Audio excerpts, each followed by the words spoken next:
बताते चले कि हमारे साथ ज्यादा बातचीत के लिए जल शक्ति मंत्री स्वतंत्र देव सिंह जी हमारे साथ जुड़ चुके हैं। मंत्री जी, बहुत बहुत स्वागत है आपका न्यूज़ वन इंडिया पर। धन्यवाद आपको। सबसे पहला सवाल आपसे यही कि आधे से ज्यादा चुनाव संपन्न हो चुका है, आपका आकलन क्या कुछ कहता है? देखिए, बुंदेलखंड में इस समय मैं मौजूद हूँ, जालौन में वोट डालने जा रहा हूँ। बुंदेलखंड में ना पानी, सड़क, बिजली, गुंडागर्दी का आलम था। 14 के बाद से आमूलचूल परिवर्तन हो रहा है। आदरणीय योगी सरकार आने के बाद और मोदी जी की सरकार आने के बाद आमूलचूल परिवर्तन है। सड़कों का जाल है, घर घर नल कनेक्शन है और गुंडागर्दी बिल्कुल समाप्त है। आज भी 12 बजे रात को बेटी बाहर निकल सकती है, जा सकती है और संपूर्ण बुंदेलखंड आदरणीय मोदी जी अपना परिवार समझते हैं।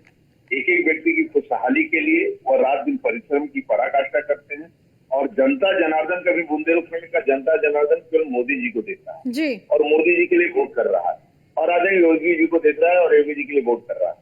तो हमें लगता है कि संपूर्ण बुंदेलखंड की चारों सीटें यहाँ पर एक तरफा भारतीय जनता पार्टी के पक्ष में रहेगा और एक तरफा कमल की। मंत्री जी, विपक्ष आरोप ये लगा रहा है कि जो चुनाव है वो मुद्दों पर नहीं हो रहा है, यहाँ पर चुनाव सिर्फ जो हिंदू मुसलमान है उसी पर इस वक्त जो चुनावी मुद्दे हैं वो यही देखने को मिल रहे हैं इस बार। देखिए, सपा बसपा क्या बोलती है, उनका शासन आपने देखा है। गुंडागर्दी, भ्रष्टाचार, बम फटते थे, 5 बजे के बाद कोई निकल नहीं पाता था, खेत से ट्रैक्टर चोरी हो जाती थी, ट्यूबवेल पर कोई पानी भरने जाता था तो पत्नी इंतजार करती थी, सोचती पाकिस्तान पहुंच गया है क्या, बॉर्डर से लौटने वाला है क्या। आज सभी समस्याओं का समाधान यदि किसी ने किया तो आज मोदी जी ने किया। अपना करोड़ों लोगों का पक्का मकान है, करोड़ों का बिजली का गैस का कनेक्शन है, करोड़ों का शौचालय, करोड़ों लोगों का आयुष्मान का कार्ड है, करोड़ों के घरों में पानी का नल का कनेक्शन पहुंचा है, रोड सड़कें हैं और गुंडागर्दी बिल्कुल बंद है। अब कोई न कोई किसी सेठ के दुकान से पैसा। लेकिन मंत्री जी, विपक्ष यही आरोप लगा रहा है कि चुनाव में आप सिर्फ हिंदू मुसलमान कर रहे हैं और हिंदू मुसलमान के नाम पर ही आप चुनाव जीतना चाहते हैं। ये सपा करती है। ईद बकरीद को 24 घंटा लाइट, नवरात्रि को 2 घंटा लाइट। आदरणीय योगी की सरकार बनी तो 24 घंटा ईद बकरीद में, 24 घंटा नवरात्रि को भी लाइट। 200 किसी वार्ड में मैं मकान बनाता हूं तो 100 मुसलमान को होता है, 100 हिंदू को होता है। मैं कभी जातिवाद की बात है। 80 करोड़ आज मैं अन्न दे रहा हूँ, 80 करोड़ आज मोदी जी के नेतृत्व में मिल रहा है तो सभी उसमें ले रहे हैं, कोई भेदभाव नहीं है। ये तो सपा बसपा कांग्रेस के लोग करते हैं। आदरणीय मोदी जी अपना परिवार समझते हैं, हर लोग उनके परिवार के सदस्य है। परिवार की खुशहाली और उनकी सुख और उनका कैसे आत्मनिर्भर बने, कैसे सम्मान पावे, केवल आदरणीय मोदी जी परिश्रम की पराकाष्ठा करते हैं कि वो गरीब की खुशहाली की।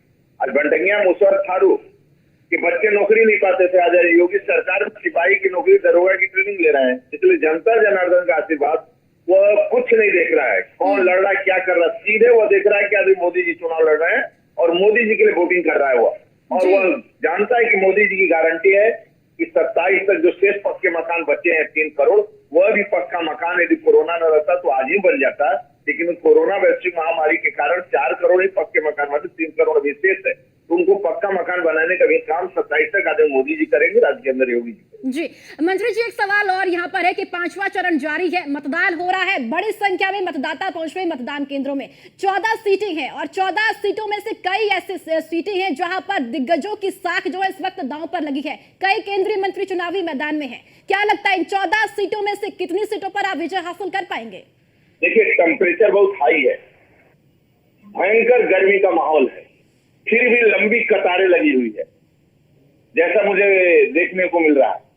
इसमें जिस प्रकार कतार लगी है, इसमें केवल मोदी जी को आशीर्वाद दे रहे हैं, ईवीएम पर धनाधन कमल के बटन को दबा रहे हैं और 4 जून को कमल खिलेगा और सभी का सुपड़ा साफ हो जाएगा। इसलिए संपूर्ण मोदी जी को ही वोट दे रहे हैं और जिस प्रकार लोगों की लाइन लगी इतनी गर्मी धूप में और राष्ट्र के लिए वोट दे रहे हैं, राष्ट्र की खुशहाली के लिए वोट दे रहे हैं, गरीब की भलाई के लिए वोट दे रहे हैं, गरीब के आवाज के लिए वोट दे रहे हैं। तो जो हमें लगता है एक तरफ से आशीर्वाद आज मोदी जी को दे रहे हैं, वह भी ईवीएम पर कमल के बटन को दबाकर। मंत्री जी, रायबरेली सीट को लेकर आपका आकलन क्या है? रायबरेली सीट को लेकर राहुल गांधी चुनावी मैदान में है और गढ़ है कांग्रेस का। 80 की सीटें हम जीतेंगे। ठीक है, चलिए ठीक है, बहुत बहुत शुक्रिया मंत्री जी न्यूज़ वन इंडिया से बातचीत करने के लिए।